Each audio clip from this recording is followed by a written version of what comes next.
Untuk di kota besar menjadi glowing itu wajib. Oh, saya relate sekali tuh, Pak. Relate ya. Bahaya apalagi kalau anak-anak suka mager. Tidak olahraga. Manis-manis, fast food, malas olahraga. Bangun siang. Bangun siang. Tidak produktif. Mager all the time pakai handphone. Udah larut ya, Pak. Itu tunggulah saatnya.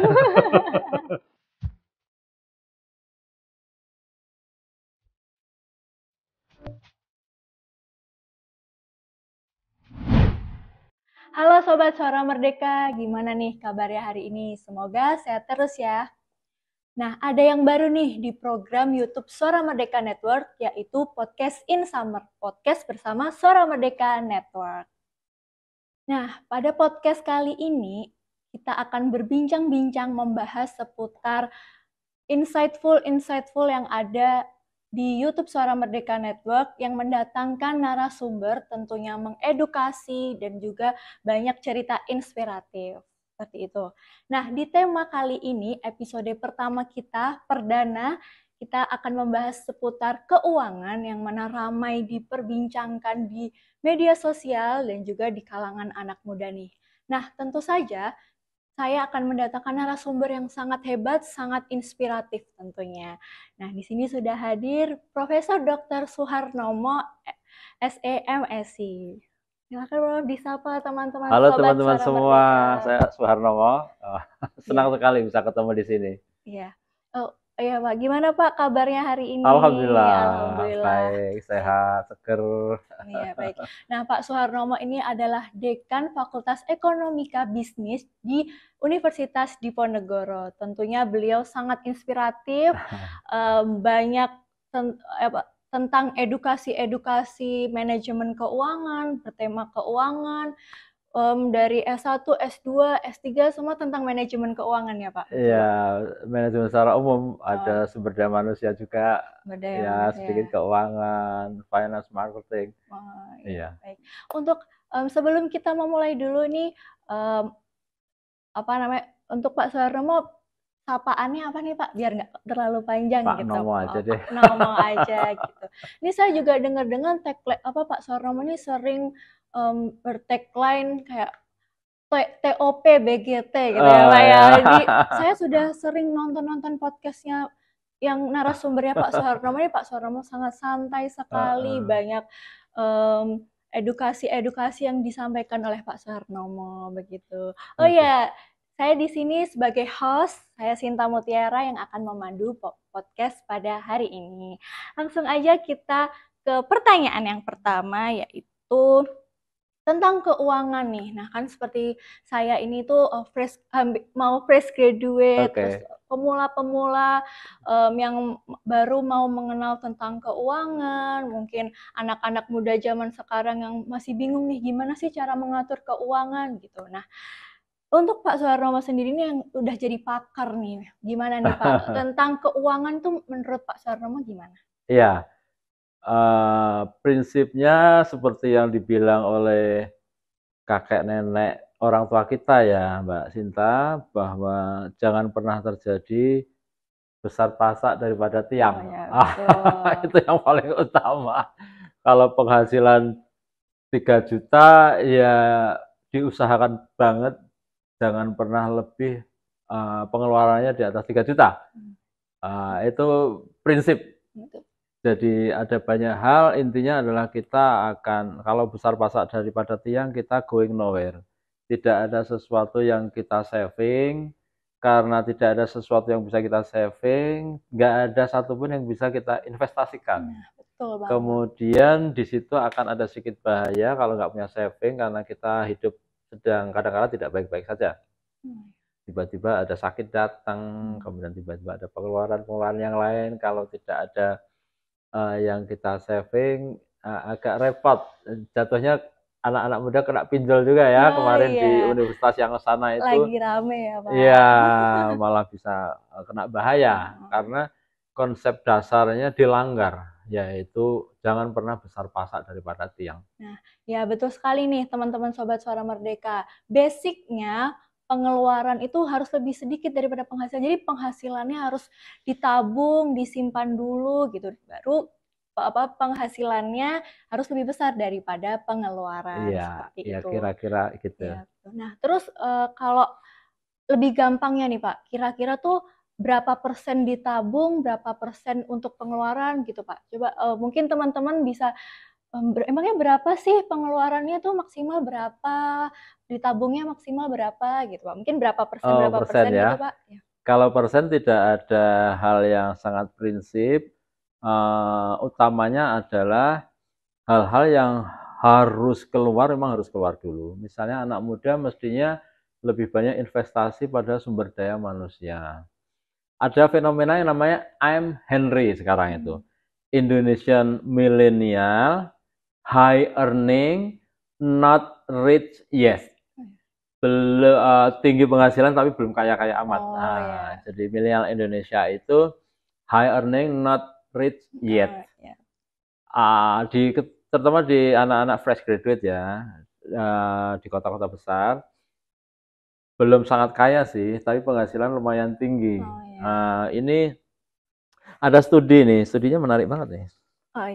Studi, saya kutip-kutip ya, ini dari banyak sumber. Terutama untuk I'm Henry ini, Indonesian Millennial High Earning Not Rich Yet, konsumsinya sangat unik ya. Pertama, untuk di kota besar menjadi glowing itu wajib. Saya relate sekali. Relate ya. Jadi penghasilan terbesar itu untuk skin. The rise of men's grooming, premium beauty and personal care. Sekarang ini nggak hanya untuk cewek rupanya, cowok juga sama. Kemarin anak saya bilang, ya aku ini dong skincare gitu. Cowok nggak usah gitu. Ya aku nanti kalau jawir gimana gitu. Jawir apaan? Jawa ireng kan ya. Saya baru tahu. Jadi dia ikut-ikut kakaknya gitu ya, gini-gini. Ya udahlah, ini era sekarang. Terus yang kedua, sun, yaitu healing. Healing itu penting. Penghasilan penting. Yang ketiga makannya kurang sehat, sugar. Terlalu banyak manis-manis ya. Di kafe-kafe itu gula-gula dominan. Itu untuk jangka panjang, untuk era tua, agak bahaya. Apalagi kalau anak-anak suka mager. Tidak olahraga. Manis-manis, fast food, malas olahraga. Bangun siang. Tidak produktif. Mager all the time, pakai handphone. Udah larut ya Pak. Itu tunggulah saatnya. Nggak akan terlalu tua, sudah banyak yang datang, yang nggak kita suka. Nah, ini lucu banget, bener. Ini penelitian yang sangat oke ya. Ada pengeluaran yang keempat, yaitu screen, yaitu di era of internet and computer generate effect, pulsa. Jadi ada 4 ya, ada skin, sugar, sun, dan screen. Itu fenomena banget. Boleh nggak seperti itu? Boleh banget, karena ini tren global lah ya. Tapi poin utama, sekali lagi, poin utama adalah jangan pernah besar pasak daripada tiang. Yang kedua adalah fokus pada investasi masa depan. Apa? Ya yang kita tahu kan diri sendiri. Yang paling utama adalah how to become an expert in our field yang kita passionnya ke sana. Bagaimana menjadi ahli di bidang yang kita suka. Dan ketika itu kita suka, kita mesti investasi seberapapun at cost untuk mengarah ke sana. Memaksimalkan ya. Misalnya Mbak Sinta kan suka humas ya, atau apa. Ya minimal harus invest ke apa? Bahasa global, komunikasi global, dan mesti. Ya, upgrade skill. Jadi kalau investasinya ke situ, kita agak mepet-mepet dikit penghasilan dan pengeluaran. Nice, karena kita akan menikmatinya di masa depan. Duit nggak habis untuk sugar, duit nggak habis untuk screen dan skincare dan healing saja gitu. Nakutin loh ini fenomena. Duit ada, tapi nggak kemana-mana. Karena kita salah untuk mencari prioritas. Betul banget. Nah, ngomong-ngomong nih tentang skin, di era sekarang ini emang banyak banget Pak yang kan investasi untuk tubuh, Iya. investasi untuk skincare, kulit glowing, gitu-gitu tuh memang banyak banget fenomena. Apalagi healing, baru dapat achievement sedikit healing, achievement sedikit healing, udah kayak gitu. Apalagi sugar sekarang juga nih yang kebanyakan gula nih di mana-mana udah boba, coffee shop kayak gitu-gitu tuh banyak banget. Nah, tapi yang paling penting adalah kebutuhan kita terlebih dahulu, yang kebutuhan pokok, SDM itu dulu, upgrade skill, seperti itu tadi ya Pak. Betul. Jadi intinya kecuali kita jadi anchors gitu ya, jadi orang yang akan ketemu publicly, kayak Mbak Sinta, ya emang harus banyak invest di. Karena Karena akan show up ya Pak. show up harus ketemu banyak ini. Tapi di luar itu boleh sih untuk jaga diri, penampilan, tapi jangan terlalu berlebihan ke arah sana. Poinnya begitu. Karena kita kan baru memulai hidup ya. Memulai hidup itu berarti kita jangkanya akan sangat jangka panjang. Berarti ekspertis diri, kecakapan diri, keahlian diri itu yang paling utama. Kita akan menjadi somebody lah nanti. Nggak ada kok, there is no freelance lah, no pain no gain. Kalau kita nggak invest, ya jangan pernah berpikir kita untuk harvest gitu. Never investing ya never harvesting itulah kira-kira. Never cultivating, never harvesting. Nggak mungkin gitu. Makanya kalau Anda anak teknik mesin, anak apa, ya arahkan ke sana. Beberapa penghasilan yang ada ini arahkan untuk expertise, entah itu sertifikasi, kemudian naik level, sekolah lagi dan lain sebagainya, atau internasional apa ya, conference, workshop dan lain sebagainya yang bikin kita insight-nya tambah oke. Jangan habis untuk 4S tadi.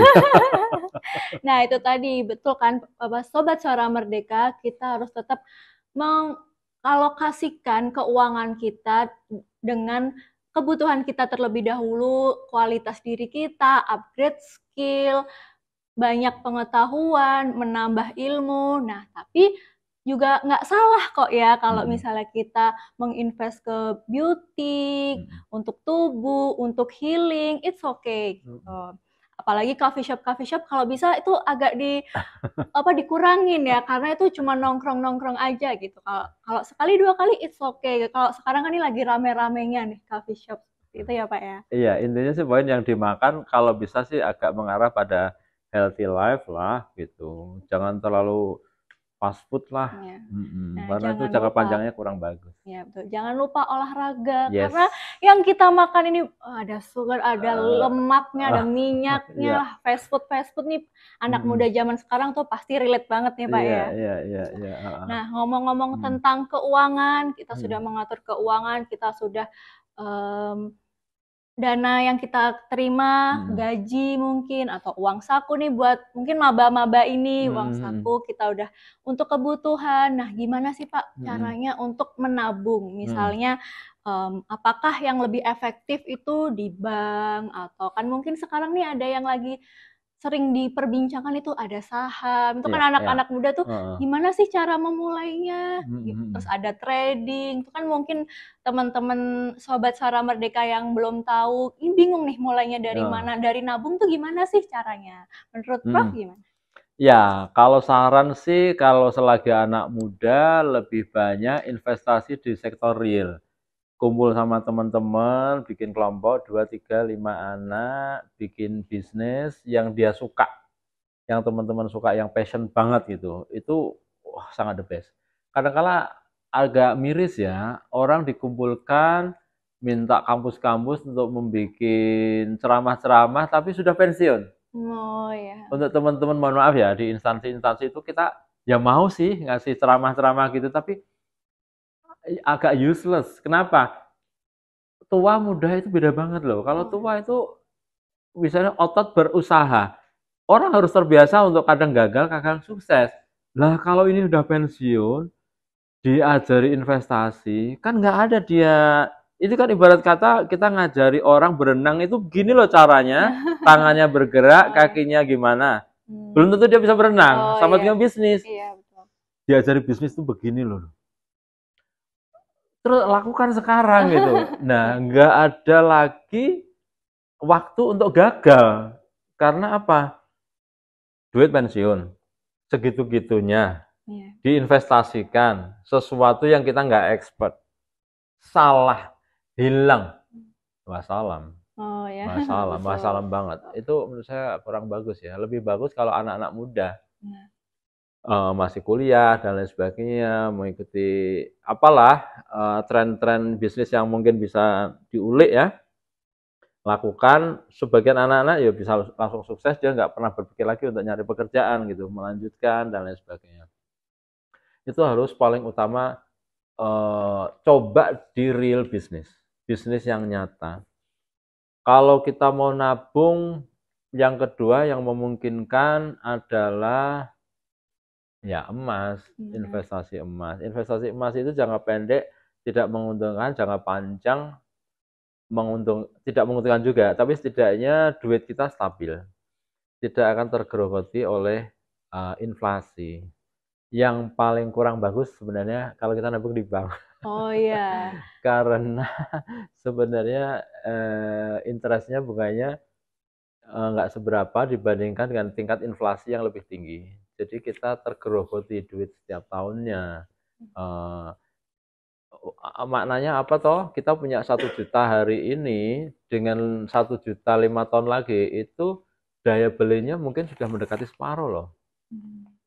Kalau 1 juta kita punya hari ini, 5 tahun lagi atau 6 tahun lagi, kekuatannya itu kayak 500-600 ribu. Misalnya hari ini harga mendoan 1.000 gitu ya. Nggak mungkin 1.000 5 tahun lagi. Sudah 3.000. 3.000 lah, 5.000 gitu.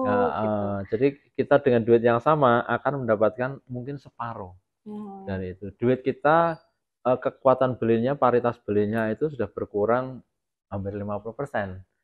Jadi kita sama-sama punya 1 juta hari ini dengan 1 juta 5 tahun lagi, itu sudah separuh itu harganya. Value-nya ya. Value-nya ya, paritas beli, kekuatan belinya itu sudah begitu. Kenapa? Ya karena kan kita dapat inflasi. Setiap tahun rata-rata more less-nya 5% ya. Kalau 5 tahun sudah tinggi banget gitu loh.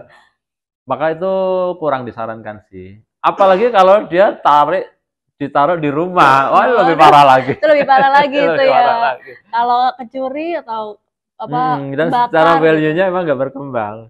Ya kalau memungkinkan ya pertama memang bergerak di sektor real.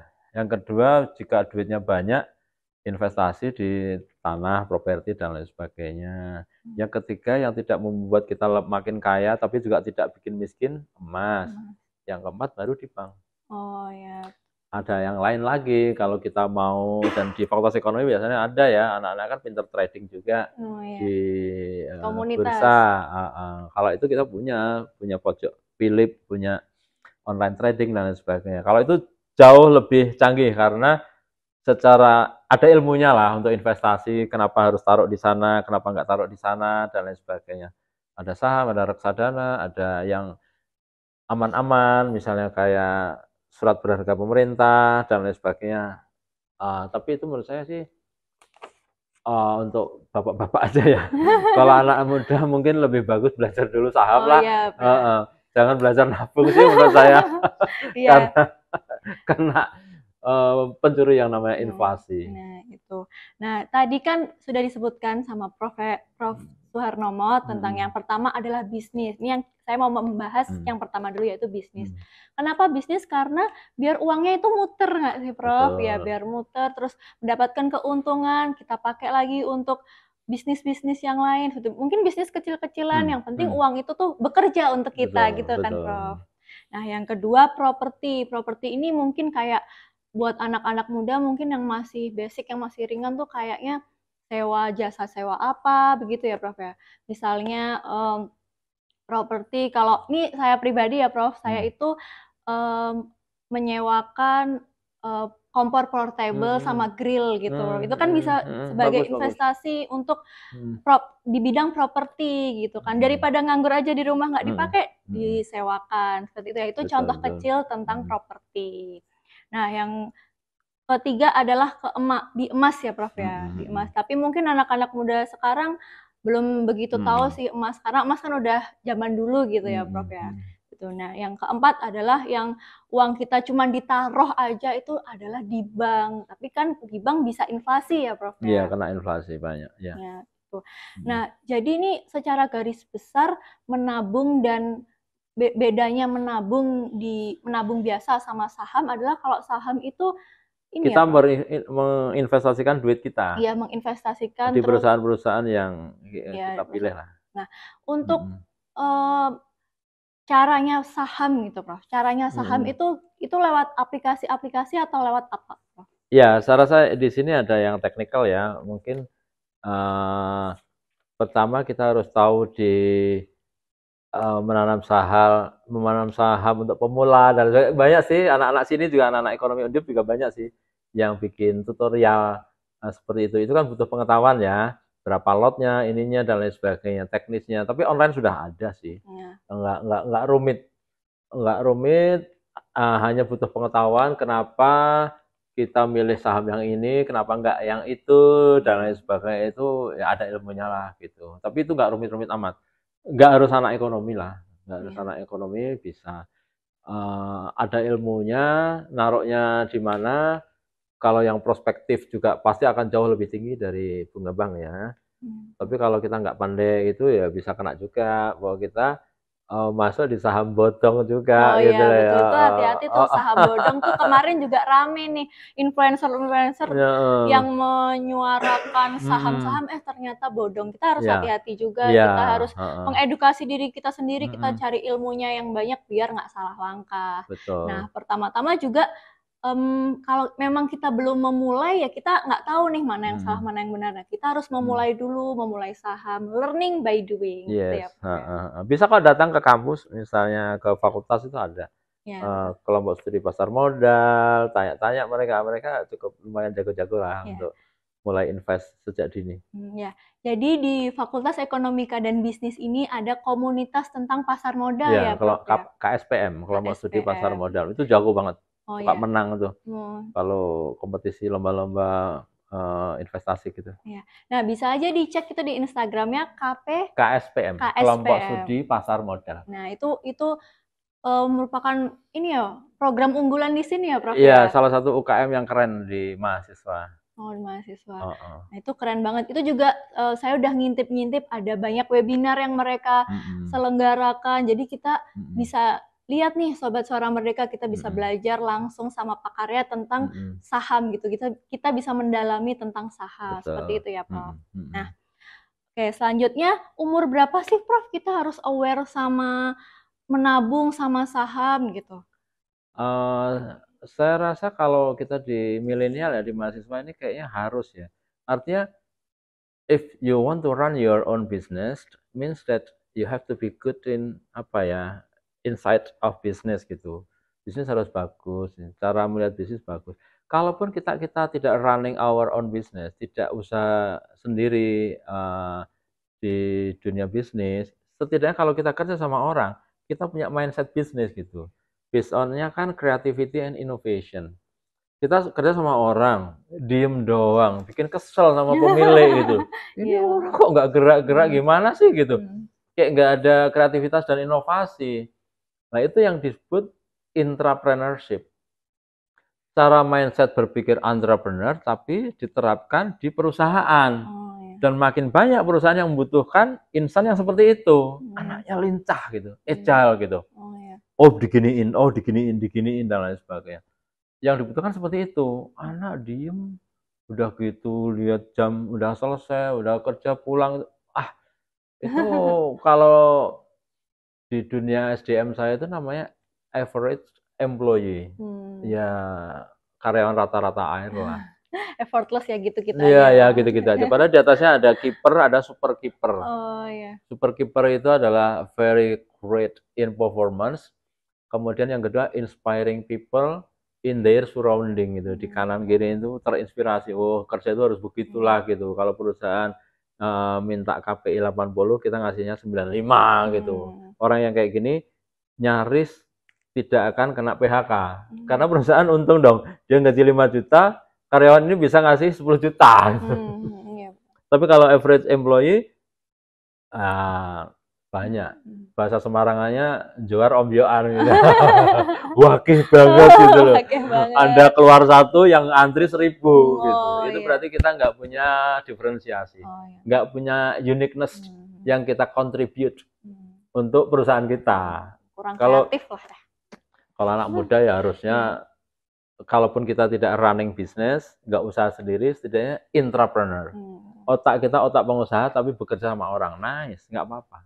Someday mungkin kita akan buka sendiri, tapi untuk sementara modal belum kuat dan lain sebagainya, kita asah otak bisnis ini tapi bekerja sama orang, nggak apa-apa, bagus itu. Suatu saat, oh udah saatnya nih, enough nih for me, gitu, cari experience dari tempat lain, aku mau bikin sendiri, gitu. Tapi memang sejak muda memang kita mesti berinvestasi pada itu tadi, sumber daya manusia di bidang, ya experience apapun pasti mahal harganya gitu, karena itu priceless ya, mahal banget, nggak bisa kita diomongin tentang bisnis kan, kadang-kala orang juga jatuh bangun dulu, tapi kan otot makin tinggi makin kuat.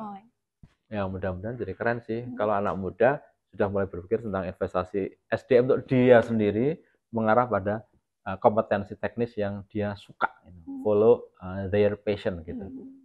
Nah itu keren banget nih Sobat Suara Merdeka, dari pesan yang dari Prof. Soeharnomo tentang kita awal-awal bisnis, kalau misalnya memang belum bisa nih merintis, masih kesusahan, masih kurang modal. Nah kita ada baiknya kita ikutin dulu nih, ikut pengusaha, ikut kantor, ikut perusahaan-perusahaan yang lain, agar kita tahu nih cara kerja mereka bagaimana, mungkin kita dapat ilmunya dari sana, teknik marketingnya bagaimana, jadi nggak apa-apa banget untuk ikut orang, kita pengalaman dulu, mungkin 3-4 tahun, nah kalau bisa, kalau sudah kita dapat ilmunya, kita bisa merintis nih, membuka usaha sendiri, seperti itu ya Prof ya? Betul, kalau kita nggak cukup kuat untuk memulai dari muda, ya kita mentoring itu penting ya, mentoring dari yang ahli. Orang yang ketemu ahli biasanya jadi ahli juga.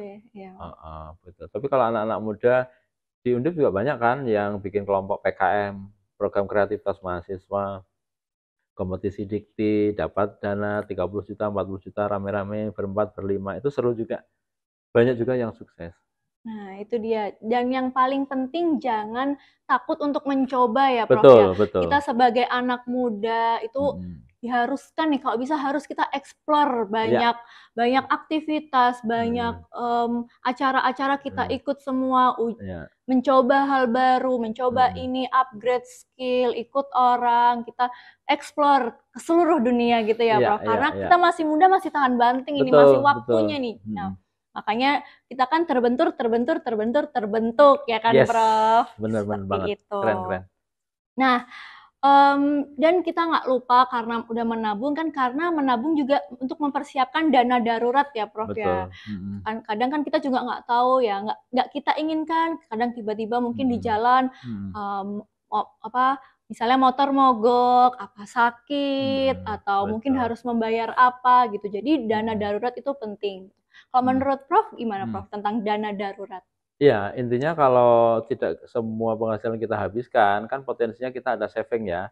Kalau kita main saham, kemudian kita ada usaha-usaha, tetap ada saving yang untuk darurat tadi gitu. Seberapa jumlahnya? Ya, kita hidup kan ada minimum requirement untuk hidup ya. Makan yang potensi basicnya ya kalau bisa bergizi, dan ya pilihannya yang baik-baik, yang sehat lah gitu ya. Kemudian kalau sekali waktu harus keluar healing ya hitung dulu lah budgetnya gitu, yang keren tapi kira-kira terjangkau. Jangan memburu prestis dan keren tapi kita nggak ada sesuatu pun yang bisa di saving. Ya kalau memang masih ada keluarga dan lain sebagainya sih ya oke sih, tapi kalau lama-lama kita ingin hidup mandiri ya mungkin sebagian tetap akan ada saving yang tidak juga untuk di saham.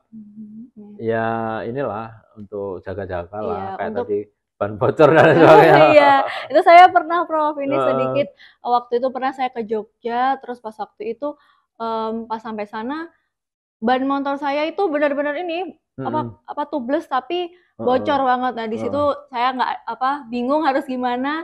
Jadi untung ada dana darurat, waktu itu saya ada dana darurat. Saya emang dari dulu ada dana darurat karena jaga-jaga kayak gini Prof, tuh dana darurat tuh penting banget untuk teman-teman juga, seperti itu. Nah oke, mungkin Prof bisa kasih nih motivasi buat teman-teman Sobat Suara Merdeka nih di sana tentang motivasi tentang menabung. Kita harus menabung sejak dini atau apa gitu, Prof? Ya, kalau sekarang sih eranya kalau bisa sih tidak menabung sejak dini ya, tetapi memulai usaha sejak dini sih. Oh ya, gitu.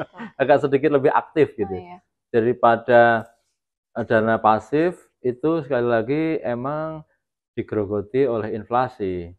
Jadi misalnya interest rate di bank itu sekian, pasti kalah dia dengan tingkat inflasinya. Agak sayang gitu. Kalau bisa sih ya usaha sektor real. Kalau nggak bisa, ya bisa juga sih mulai main saham dan lain sebagainya itu. Atau coba diinvest franchise franchise dari teman yang emang sukses gitu. Nggak harus besar sih, tapi setidaknya kita sudah memulai mencoba ini agak seru nih, ada bisnis yang cukup baru gitu, cukup bagus dan lain sebagainya. Kita bisa analisis yang nggak ada di kota kita, mungkin ada di tempat lain dan lain sebagainya. Itu kayak market research gitu aja sih, bahwa oh ini banyak ya opportunity ya, kanan kiri ini kok butuh ini ya. Era sekarang kan market driven ya, bukan lagi product oriented. Saya bisa apa baru maksain jual, enggak. Sekarang eranya adalah market oriented, market driven. Di drive oleh pasar. Pasarnya ada dulu enggak gitu. Baru kita masuk ke sana. Kalau anak muda mau ke sana sih keren ya. Kayak misalnya ya, saya punya di perumahan kan, itu ada Roni ya, namanya Zamroni kan. Dulu awal pakai sepeda, terus motor, sekarang sudah mobil, jual sayur. Saya bayangin ya, oh sayur kalau sehari dia bisa dapat 30%, 30 hari itu 900% loh. Itu real banget loh kalau asal pasarnya ya. Itu the best banget loh, 900%, mana ada bisnis kayak gitu gitu. Kan nggak ada gitu. Luar biasa, itu real. Ya mau di makanan, mau di apapun. Wah, itu enak omongnya doang sih, tapi susah. Ya emang iya, kalau nggak susah ya semua orang akan jadi pengusaha. Tapi kan otot bisnis itu sekali lagi saya sangat percaya nggak harus diterapkan di bisnis. Ada yang langsung terus memang karena keterpaksaan, IPK rendah, nggak jelas dan lain sebagainya mungkin akan terus ke sana. Tetapi dengan usaha terbiasa berpikir untuk mengatasi masalah orang, itu akan bagus gitu loh. Setidaknya otot entrepreneurship kita akan jalan. Jiwanya ya Pak. Jiwanya. Kita tetap kerja sama orang, oke, tapi keren gitu loh. Betul. Keren. Jadi jangan cuma nabung-nabung aja nih, kita harus usaha, kita harus istilahnya tuh muter banyak keran ya Pak ya, untuk menambah penghasilan gitu. Dan jangan lupa penghasilan udah kita dapat diputar lagi. Jadi kan karena kita kan inflasi setiap tahun, kita nggak tahu nanti ke depannya bagaimana. Jadi nih yang perlu ditekankan adalah bisnis gitu ya. Iya Prof ya? Iya. Intinya aktif sih. Aktif, entah memulai dari franchise, entah memulai dengan usaha sendiri yang kecil-kecilan dan lain sebagainya. Tapi setidaknya otot bisnis itu sudah mulai ada ya, benih-benihnya di kita agak sedikit disemai-semai gitu. Saya yakin sangat percaya karena hidup ini sebenarnya lebih banyak di-drive oleh itu. Melihat situasi, ada opportunity, kemudian masuk di dalamnya, mencoba. Tidak semuanya pasti akan berhasil, tapi ya up and down lah, tapi lama-lama nanti akan ketemu polanya. Kok Pak Nomo bisa ngomong gitu? Lah dulu kan saya juga gitu. Saya punya lele itu. Saya bukan orang perikanan loh. Saya punya 23 terpal. Sampai sekarang udah 10 tahun lebih jalan. Keren banget nih pemirsa. TOP BGT. Microfinance, ada kursus bahasa Inggris, apalah gitu ya. Hanya karena makin banyak di kampus, saya cuma ingin buktiin, khawatir ya. Pak Nomo memimpin sekolah bisnis. Pak Nomo punya bisnis. Wah, itu pertanyaan yang mengerikan bagi saya.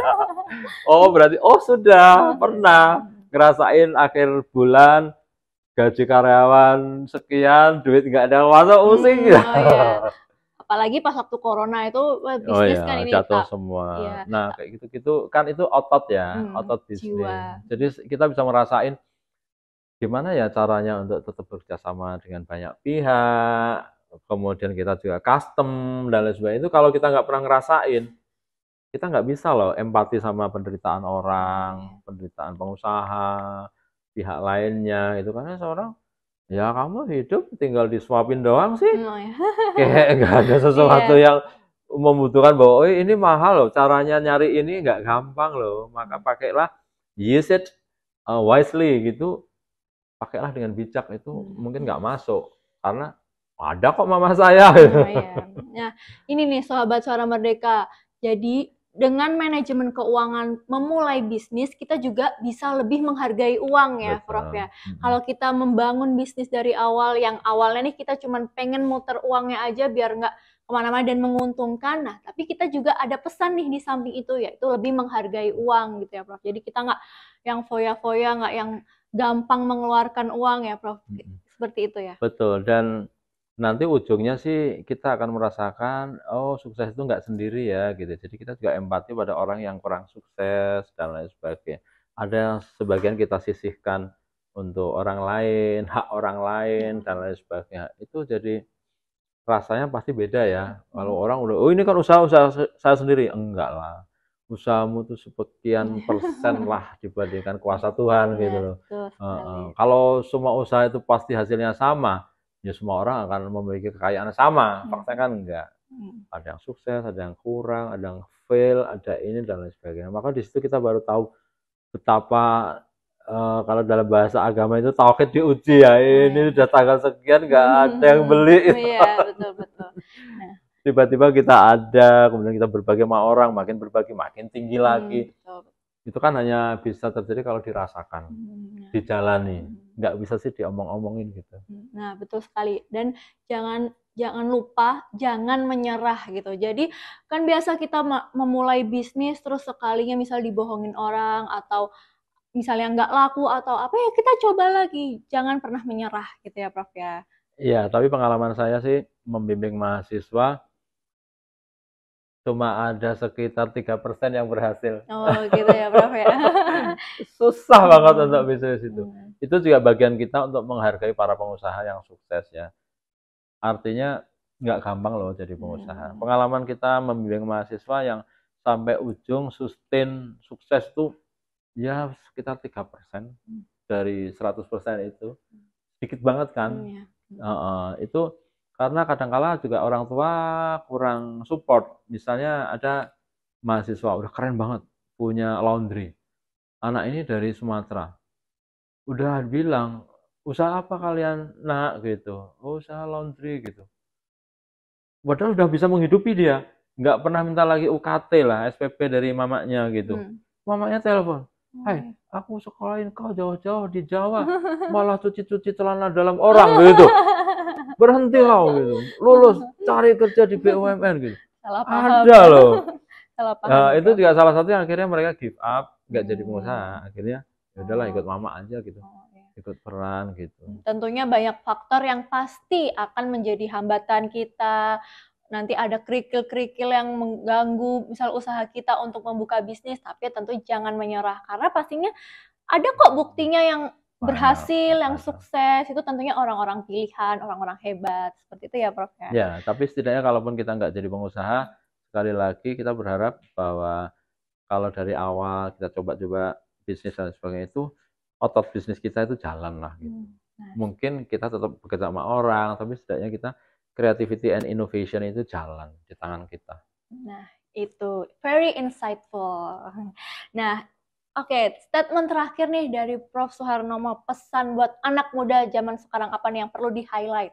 Ya, intinya sih keep moving ya, keep moving. Kalau ada penghasilan, jangan berhenti hanya di tadi ya, untuk pedicure, manicure, untuk biar glowing. Kalau kita ada please sedikit duit untuk investasi diri, untuk yang masa depan gitu.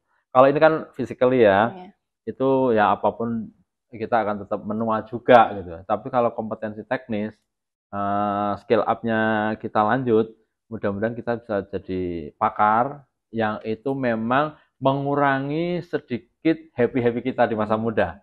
Tapi mudah-mudahan kita akan memetik hasilnya di masa tua nanti. Kita betul adalah sekali. ekspor yang dicari orang. Oh, iya. Kalau dicari orang biasanya harganya mahal. Nah, itu penting banget nih pemirsa Sobat Suara Merdeka. Nah, cukup sekian nih podcast kita hari ini, very insightful banget nih buat anak-anak muda di sana. Sekarang udah ada pandangan nih gimana cara mengatur uang, tentang perspektif tentang keuangan, pandangan tentang menabung, saham, dan juga ada ilmu-ilmu bisnis nih dari Prof. Suharnomo. Keren banget ya, Prof ya. Sedikit lumayan. Nah, oke, cukup sekian podcast pada siang hari ini. Semoga insightful, semoga dapat bermanfaat bagi kalian semua.